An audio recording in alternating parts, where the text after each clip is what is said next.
just give everybody about another 30 seconds to a minute to arrive.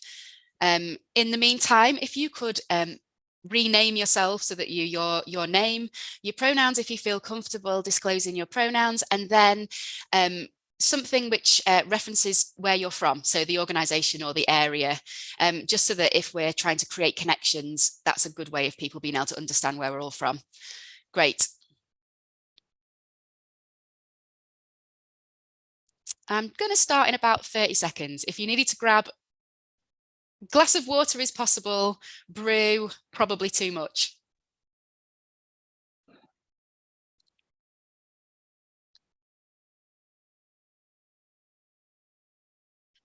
Okay. I think everybody who's in the waiting room is just about in, but Bella, if I can ask you to just keep admitting people as we go to make sure that any latecomers get in. I'm not sure I can see the waiting room. Are you all right to I'll carry on double check? I'm a co-host. Oh yeah, okay. Yeah, thank you. I'll do admissions. Don't worry, Ruth. Right, until yeah. Thanks. All right. Well, welcome everybody. Thanks so much for joining us. It's great to see so many people here. I'm Ruth Westcott and I coordinate Sustain's work on food and the climate and nature emergency through a project called Food for the Planet. I'm joined by my colleagues Bella, Vera and Sam, who all work relatively on the Food for the Planet campaign. Bella works on SF, the Sustainable Food Places Network, which she'll introduce herself more about soon. And Vera works on creating good food movements. So we're quite a team today, and hopefully we can help guide you through this workshop, which is intended to help everybody help sort of explain and discuss our small grants, what we're hoping to fund, allow you to have a chance to ask some questions and just get a bit more of an understanding about what this is all about. So the way this is going to work is I'm going to do a kind of overview, and Bella will do an overview of Sustainable Food Places, and then we'll come back to me and I'll talk in a bit more detail about the grants. And then we will go into breakout groups, which will be collated by theme. So what would be really helpful is if we can work out how we get people into breakout groups, is if you can give an indication of the likely group that you're going to join by doing a show of hands. That way, later on, I can create roughly even groups, and hopefully we've got everybody in roughly even groups. We don't have one group of 100 people and then one group with nobody in it. So I will just change the view so I can see everybody.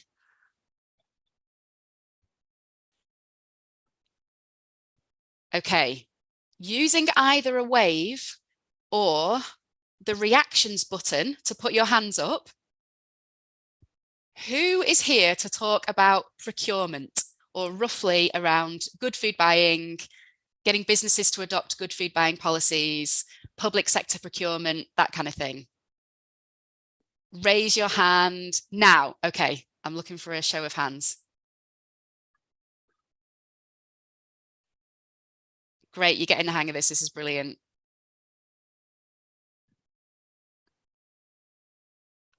Okay, steady but not overwhelming. Okay, next one.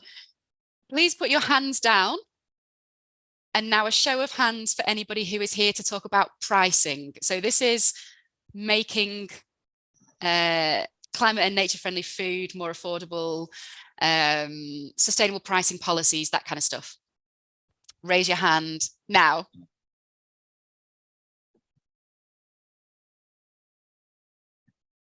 Okay, might not need a breakout group for that. Okay, next one, tackling inequality and racial injustice.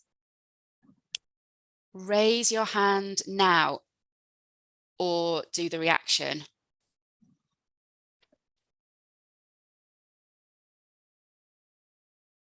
Okay, good few of those. Right, lovely, thank you.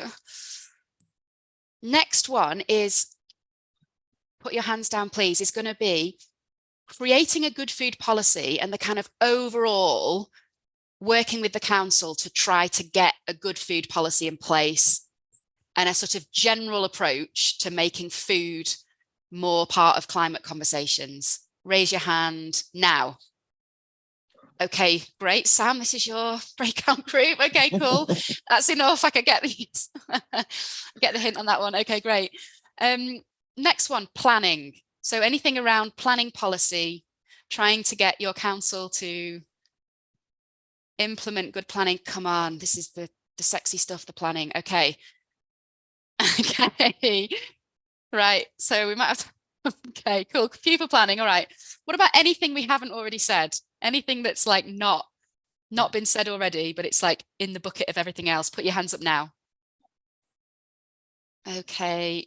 Lovely. All right. So everything else has got quite a bit of, all right. Great. Thank you. That'll really help us to put together breakout groups that are helpful. Okay. I'm going to pass over to Bella now to talk a bit more about sustainable food places, because that's kind of at the root of this whole project. But before I do, can I warmly encourage you to use the chat function to ask questions at this point if you've got anything that's burning. Sam will be monitoring the chat, and we'll try and either get back to you in the chat or use it as an opportunity to raise it for the whole group. All right. At this point, I'm going to hand over to you, Bella. Okay, are you ready to screen share? Go for it. Thank you so much. Amazing. Thanks, Ruth. I just need to, oh yes, good. I was worried I'd lost my my Status. host status, but it's back. Brilliant. Can everyone see my screen share all right? Yeah, Well, it looks great. Thanks. Lovely. So hi everyone, I'm Bella, pronouns she, her, for those of you that haven't met me before. I'm the local action officer at Sustainable Food Places based at Sustain. So some of you here will already know what this is. You're probably already part of one, but there'll definitely be a few people here who aren't already kind of tapped into the network. So we just want to give you a quick introduction to Sustainable Food Places and what food partnerships are, because we think they're just a brilliant way to make change in the food system. So just to reiterate, you don't need to be a food partnership or part of a food partnership to apply for these grants, but we're just here to flag that there's loads of expertise that you can tap into across the network to help you with what your aims are locally. So I'll just give you a quick whirlwind tour of who we are. So Sustainable Food Places, it's a partnership programme. It's led by Soil Association, Sustain and Food Matters. And we've also got partner organisations in all of the devolved nations as well. So that's Food Sense Wales, Nourish Scotland and Nourish Northern Ireland. We're getting pretty big, which is great. We've got over 80 food partnerships now spread right across the country, with a really kind of significant amount in all nations of the UK as well. So really exciting to see. We're in urban and rural areas as well. So we've got a great mix. So there's lots of places that will be have a whole mix of experience that might be relevant to your local area as well. So what is it that we do exactly? So Sustainable Food Places, we help cities, towns, boroughs, counties in the UK to establish cross-sector food partnerships. So that's partnerships of organisations, including local authority and public sector bodies, third sector organisations, academic institutions and businesses as well. We then help these partnerships to develop a vision, a strategy and an action plan for making healthy and sustainable food a kind of defining part of where they live. And then we work together to realise that vision and also campaign for change at a national level. We promote a whole systems approach that connects kind of key actors at lots of different levels across all sectors and across all parts of the food system. So you can see this in the 6 key issues here that we work on. As you can see, food for the planet is one of these 6 key issues. So our food partnerships are working on that alongside working on local economies, healthy food, food access and affordability, and all sorts of other things as well. So a big part of what food partnerships do and that we help them to do is run campaigns, and Food for the Planet is one of 3 campaigns that we're currently overseeing. So there's already loads of work going on in this, loads of information and experience that we can learn from already. Yes, and the other campaigns are Veg Cities and Good Food Economy. On top of that, we also help partnerships building good food movements with assessing race, equity, diversity and inclusion in their partnerships, and also in developing more participatory approaches.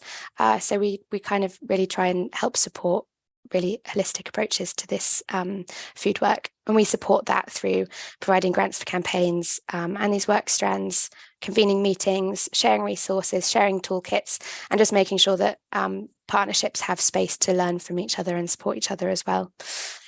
We also give awards along the way to food partnerships who do really standout work, and that just helps food partnerships as well kind of guide their journey as they run campaigns and sort of start to clock up victories and develop the work that they're doing.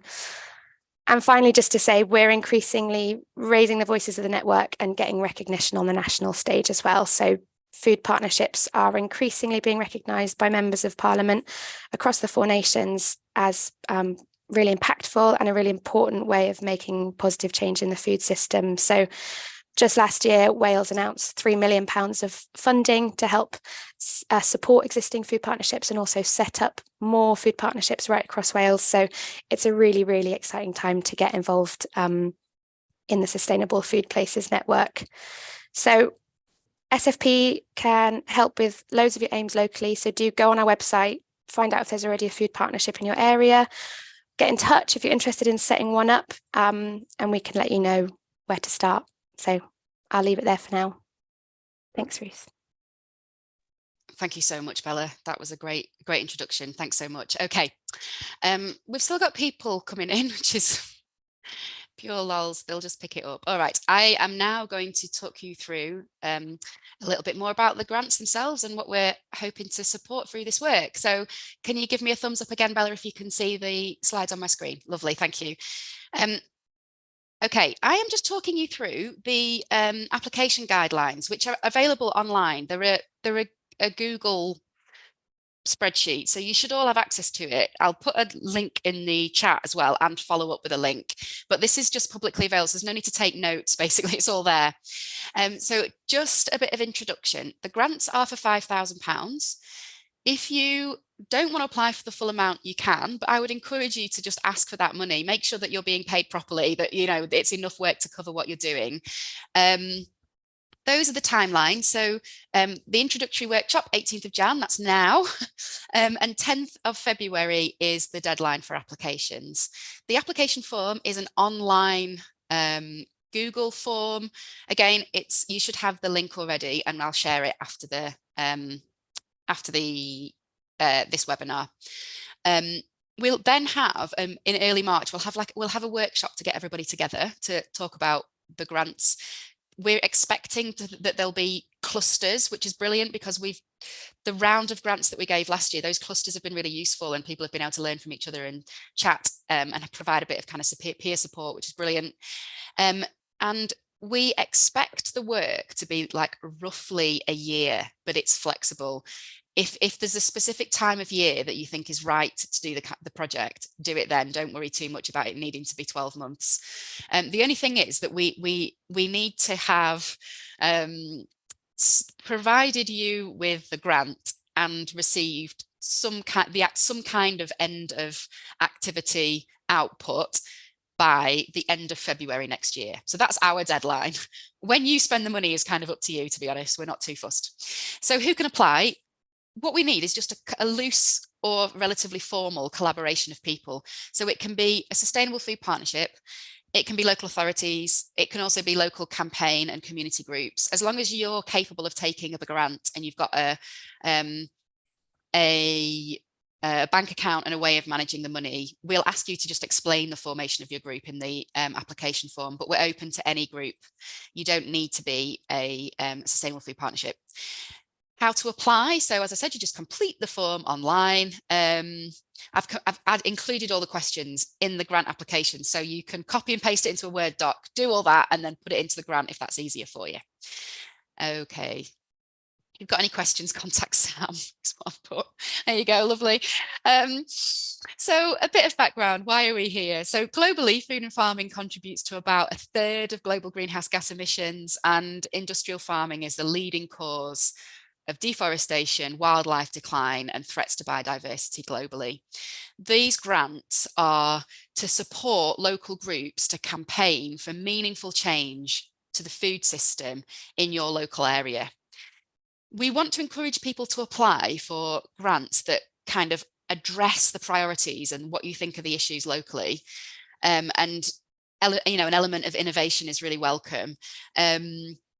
But we are encouraging you to concentrate on areas where we've seen already that there's a bigger impact, and that's what I'll talk through in a second, or where we've had a history of winning change.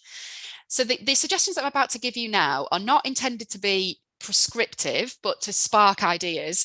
And it's also worth looking at the Every Mouthful Counts toolkit, which is designed for local authorities, and it sets out really clearly the actions that councils can take to help to address the climate footprint of the food system locally. So it like lists the powers that councils have and gives suggestions about how they might create a more sustainable food system locally. Yeah, you'll also be able to watch this webinar again, if that was helpful. So the first area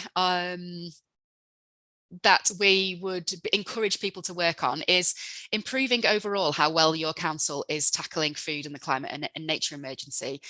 We have just released a report which analysed all the biodiversity action plans and all the climate action plans of about 200 UK councils. And we found that in the majority of cases, food was either missing completely or barely mentioned in those climate action plans. And, you know, given that it's a third of greenhouse gas emissions, this was a bit of it feels like a real missed opportunity, like a real, you know, a gap in council climate plans. Some of them are really radical, but they're just not including food. So we would love to support groups to try to make that situation better, either to get food included in the climate plans or to produce a separate food strategy, which is what lots of great councils, the councils that we recognised as being brilliant, are the ones that have good food partnerships and ones that have a good food strategy, which sits alongside the climate plan and makes sure that all the issues around food, health, sustainability, good procurement, good land use are in a strategy which is then a priority for the council. Okay, next up. Yeah, so it's related to that is improving the score of your council in the Every Mouthful Counts report. So you could either look at some specific actions. So you could look at procurement, you could look at land use, food waste, and then work specifically on some of those action areas. Or you could look more generally at creating a food strategy. It all depends on where your council's up to at the moment. If you think there's specific things that really are a point for action, go for it. If you think a more general strategy is right at this point, then go for that. Second is empowering groups and communities that are marginalised to campaign for food climate justice and to tackle racial injustice in the food system. So we really want to recognise that, first of all, that the climate crisis is making racism and social injustice worse, but also that the climate crisis is inherently racist because it is affecting people that are more marginalised the worst. And at its root, climate change is theft of resources from poorer communities to line the pockets of rich communities. And ultimately, not tackling climate change is condemning certain communities ultimately to not survive. And we need to start thinking more about racial justice as part of climate solutions. So we're really keen to support either ensuring that there's representation from people who've traditionally been marginalised in climate policy decisions. So that could be getting groups of people to influence those climate action plans that aren't normally listened to. Or trying to make sure that there's forums for people from more marginalised communities to speak up about climate injustice. It might not necessarily be that focused on food. If it's foods, I realise that, you know, having that very specific on food might be a bit difficult. If it's climate change in general, that would be great. That would be, you know, pretty acceptable. The second is sort of ensuring people from marginalised communities can access land and resources. As I said, climate change is theft of resources. If we can look, if you're campaigning on trying to make those resources more available to more marginalised communities, that's great. And then also tackling inequality in the food system, particularly sort of tackle poor working conditions and inequality. The food system is notoriously unequal. Anything that you're doing to tackle that is brilliant. Okay, number 3, serving more climate-friendly food in the public sector. Procurement has been a great area of success for the Food for the Planet campaign. And committed and dedicated groups campaigning locally have had some absolutely brilliant wins on more climate friendly and healthy food in the public sector. So we'd really encourage people, if that's an area of interest, we've got loads of good resources, go for it. We want as many public sector institutions to be serving good food as possible. So that could be either what the council serves, so what councils have got control over, or it could be using council commitments to influence big and influential organisations that aren't the council locally. So it could be universities, it could be the hospital, it could be those other anchor institutions that you can have an influence over. Cool. Number 4, planning policies and sustainable farming. Now, this is a new area of campaigning for Sustain, but we are aware that we've done a lot about the sort of good side of farming, but the sort of elephant in the room is that the number of incredibly polluting mega farms is on the rise in the UK, and industrial agriculture is the main source of pollution in our rivers. And we want to say there's one side of farming which is great that we want to support, but there's another side of farming which we wouldn't even really call farming. It's like indoor livestock production that we need to clamp down on as part of improving the food system.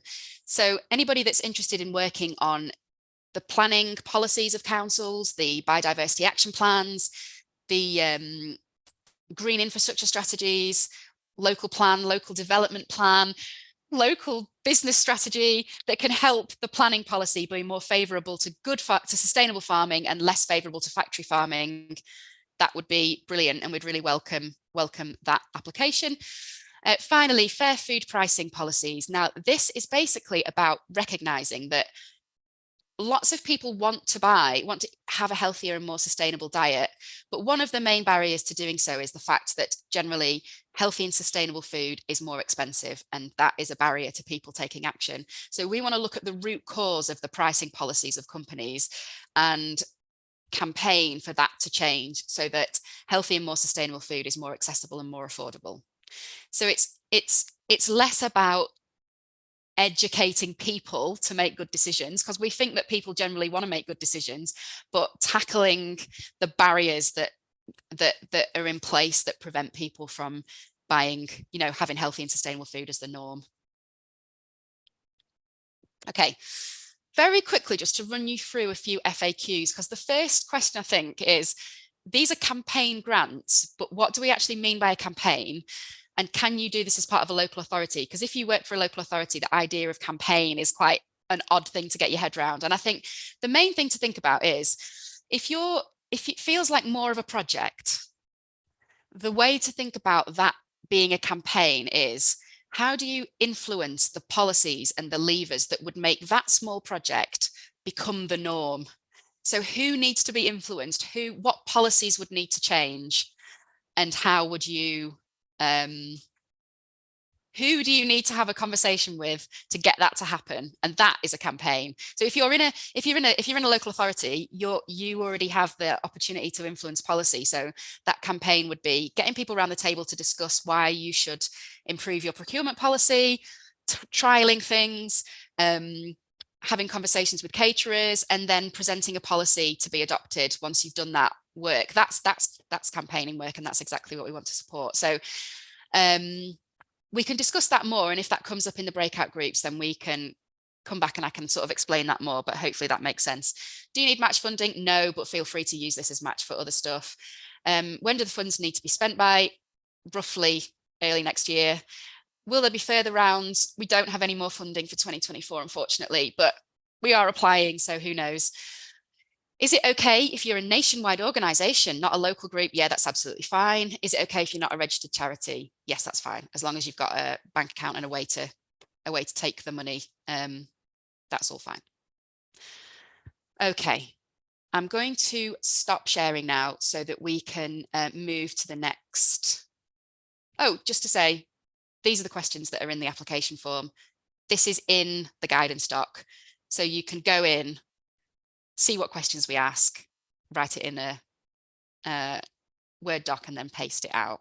So yeah, it's relatively, we don't have a fixed word count either. It's like a suggested word count, but I don't want people from organisations to be like wordsmithing, taking a word out here and there to meet a a word count because heaven knows I've done it enough and it's just a complete waste of time. Okay. All right, I think I've done enough talking. Sam, you have been monitoring the chat. Are there any questions that you think have come up so far that you just think we should address now before we go into breakout rooms? Or yeah, perhaps good to, there have been a couple of questions around funding projects and how much of the grant money can be used to purchase supplies or infrastructure, for example. That's a great question, actually. Thank you. If you are, this is where that kind of what do we mean by project and what do we mean by campaign comes in. So I would say these kind of campaigning grants are quite rare, and we really want to use them to support people to say, well, this is what we're doing now. This project is great, but you can use this as a resource to take that to the next level. So the question is, like, how would we make what we're doing now the norm across our area? You can spend some of the money on the day-to-day running of the project, because of course without a project there's nothing to escalate, there's nothing to widen. So in your application I would say, you know, the proportion of the money would be spent on kind of running on the project, but then we want to spend some money on having conversations with powerful people, spreading this further, trying to get the council to change its policy so that everyone has access to land and more people can do what we do, or you know, a certain policy will change to make our lives easier and to make these kind of projects easier or more normalized. Do you think that answers the question? Yeah,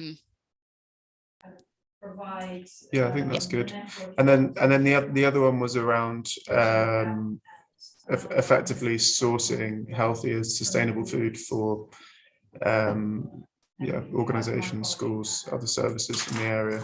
So improving routes to access for healthier and sustainable foods for those kind of groups. Yeah, that sounds like a great project. That if it's to do with unlocking like affordable food in a way which is like equitable, as long as the scale of it is like partly to kind of do that work day to day, but also then to try to make sure that like long term and more widely that becomes the norm. So it might be that you need the council to, I don't know, this sounds like I'm like suggesting that all campaigns should be aimed at councils, and they're not at all, but perhaps what you need to scale up is the council to give you some space with peppercorn rent, and you need like that to be like 6 or 7 spaces, and you also need it to be the norm for the council to fund this kind of project, which is more about addressing the root causes of unaffordability, not moving beyond food banks. And for that the council needs to change its funding model, and you're campaigning to get that to happen.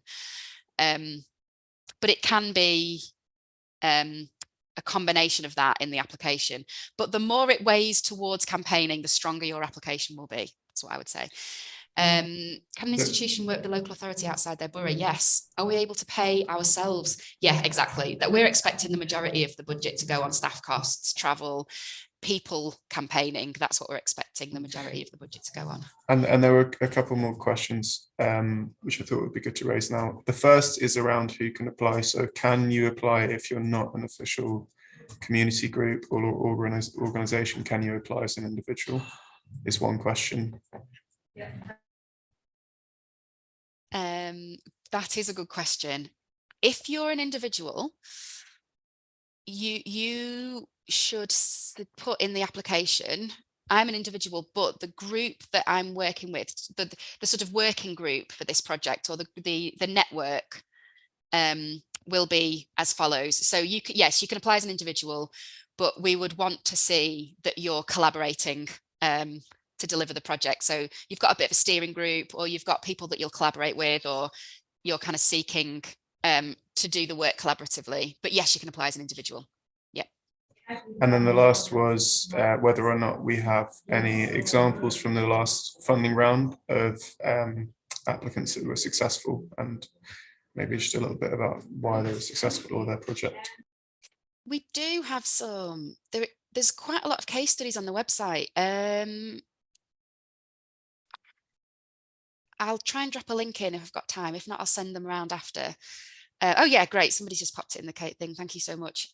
Yeah, there are some really good case studies that we can share, that we've shared. Yeah, it's a good point. I'll link to some in the follow-up, which is, this one was brilliant because it achieved X and Y, and this was the thrust of the project. I've just to cut in there, Ruth, I've shared 3 links in the chat there from our Food for the Planet report from the Sustainable Food Places Network and from Sustain as well, which you can just explore, and there's loads of different types of case studies in there. Great. Anything else? If anything else comes up that you think in these breakout groups that are sort of... Ooh. Sorry, one more question. It's about match funding. So it's whether or not this funding can be effectively added to a larger pot of funding. I think that's quite useful for all groups, isn't it? That's a great question. Yes.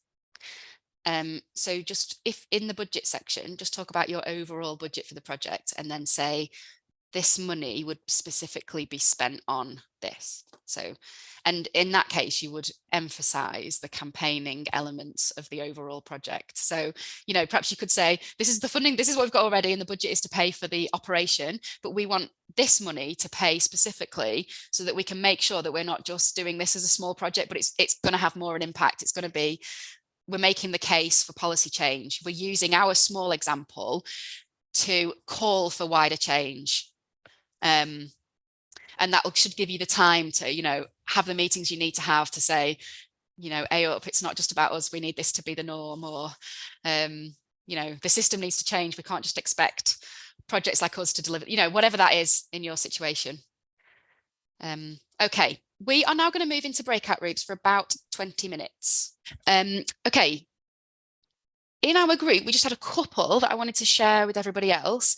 The first one is, if your project is predominantly educational, is that okay? And I would say, if that's the case, you need to think about who you're educating and make sure it's the levers of power, and make sure that you've identified the people that really need to understand more about the food system and what that is going to result, and try to get them then to take action as a result of it. So it would be delivering the training to the people that have got the power to make a difference, like the climate change teams in the council, for example, then following up to see how that they've taken action and making it a little bit about the kind of gentle pressure to act on the basis of the education that they've received. The other was word count. If it's over, does it matter? And I was like, no, we're not going to chuck anyone out for being a bit over the word count, but please try and keep it within about 50 words of the word count. That would be great. Okay, other breakout groups. Bella, was there anything that came up in your group?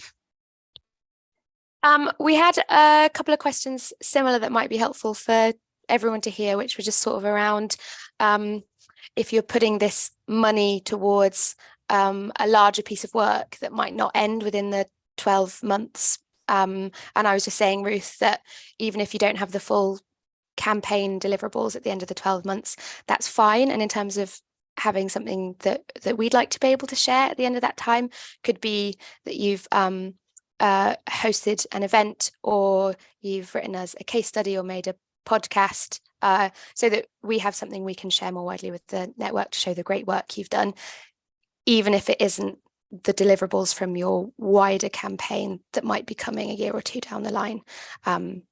That's fine. Does that make sense, what I just said? That sounds bob on. Yeah. Cool. Think about like the small steps that you can achieve, the short term, and then the bigger picture. Vera. Oh, thank you so much. I have to go in a second.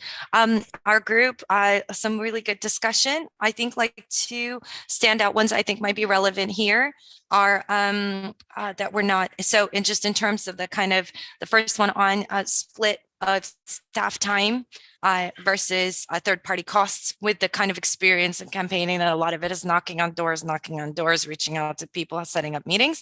So how to spend that money. And also I think this is also an interesting one. Somebody from a local area within a wider county was asking if they can apply together or sort of connect up to work on kind of food partnership development, or to kind of like work on kind of like a wider locality. So say at a countywide level by connecting up and applying together. And, just that kind of split of how much of this might be working on food partnership development, how much of it should be focused on policy and engaging the council. So those I thought were two really good ones in our group.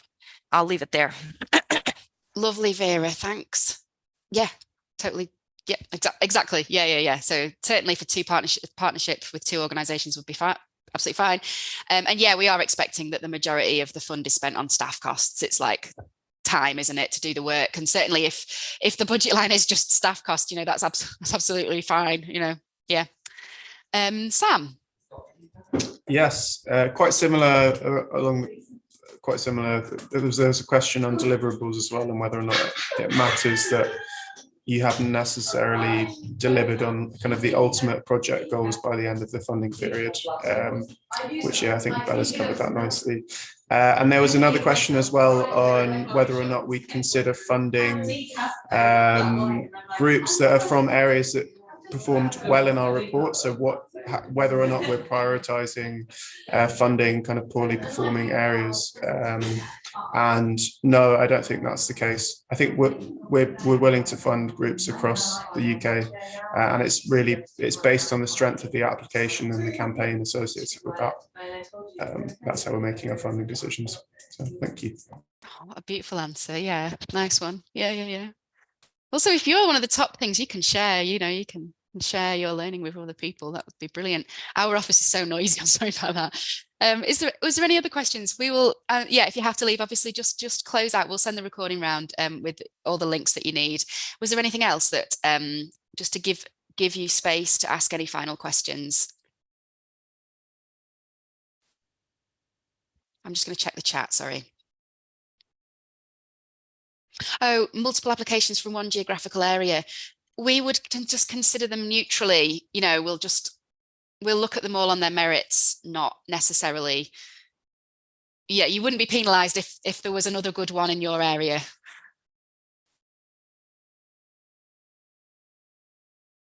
Okay, I think that's it. I'm just looking. Oh, thank you. Oh, thanks, Molly. Great. Okay.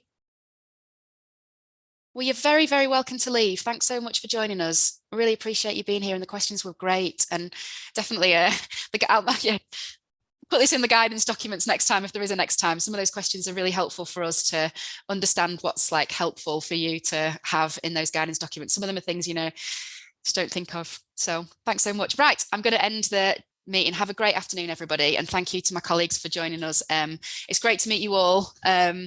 And I look forward to getting the applications in. Thanks so much. Bye-bye. Thank you. Thanks, everyone. Bye now. Bye.